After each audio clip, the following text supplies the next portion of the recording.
Hello and welcome back. This is video number 1, which is the introduction. So what I want to do right now is to give you a quick overview of what's inside this video course. That way you're going to get a bird's eye view of the whole course as a whole. This is video number 1, which is the introduction. Video number 2, we'll talk about themes, because the design and the look is really important, especially to the customer, especially how you lay things out and all of that. So we're going to show you where to go to get access to WooCommerce themes that are already pre-made for you. That way you don't have to create it from scratch or hire anyone to create it from scratch, and you can simply purchase it, download it, upload it, and you're good to go. Video number 3, we'll talk about the general settings within WooCommerce, and then exactly how to tweak them, how to customize them, and all of that. Video number 4, we'll talk about the product settings overview, which are the products, how to create a product, how to edit a product, how to customize a product.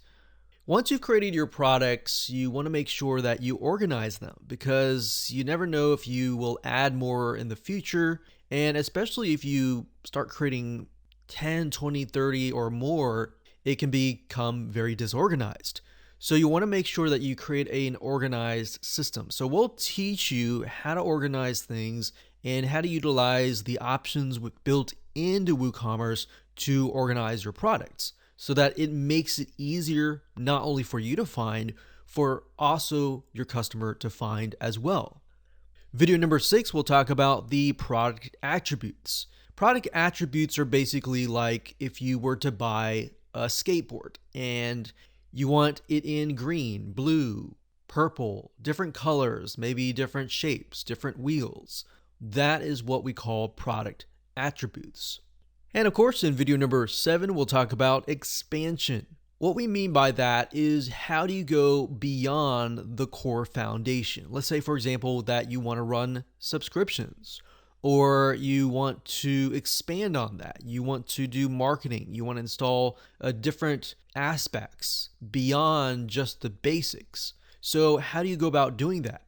Video number 8, we'll talk about how to automate tedious WooCommerce tasks.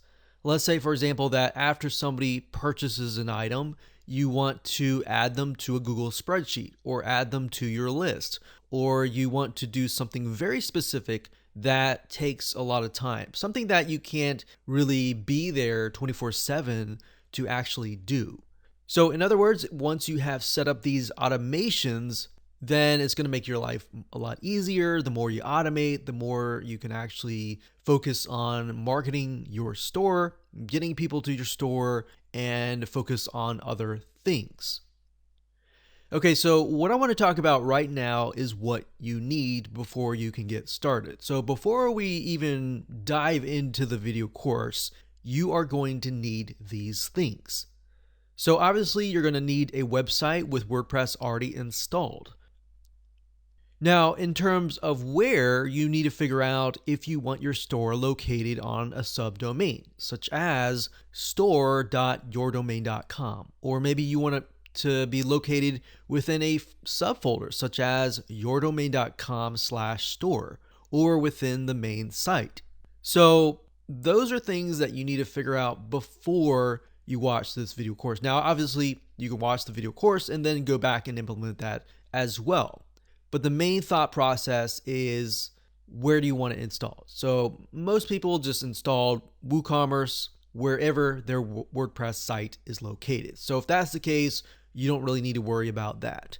I just wanted to mention that as an option, because that way you can segment your main site and your store if you choose to do so. But otherwise, if you don't really care, you can install it wherever your WordPress is installed. Now, there's a lot of courses, there's a lot of videos out there on the basics of WordPress. You can find a lot on YouTube or other platforms as well. And sometimes you can find them for free on the basics of installing WordPress. And sometimes you can get your web hosting company to do that for you as well. Once you have figured that out, the next step is why. So why are you creating your store? You need to understand the purpose and the goal behind your site. Is it to make a certain amount of money? Is it to, obviously, everyone wants to make money, but is it to impact a certain amount of people? Or is it to sell, let's say you have a warehouse and you have 100 skateboards or 100 of something, and you want to get rid of that. So what is the purpose? You want to write that down because you want to figure out in months' time after you set up your WooCommerce site if you've actually reached those goals. So this is kind of a little bit of goal setting, but you really need to figure that out before you actually start your site. Because as you start your store, you can begin to implement things that will actually help build upon that and help you reach that goal, if that makes sense. And of course, the what. What covers an idea or mind map of how you want your site to look like and, of course, to work together. So basically, you want to connect the dots, figure out what your site needs to do. There are many different mind map softwares out there. You can go to Google, type in free mind map software or mind map software or flowchart software, whatever you want to do. We like lucidchart.com. That's another good option. It does cost a little bit of money, but it's a really good tool to organize your thoughts. So what I'm getting at here is there's a lot of thoughts in your head that you just need to get down on paper. All right. So last but not least, the how is this video course. So now that you have a good idea of what you need before you can actually implement WooCommerce, let's jump in and talk about WooCommerce themes.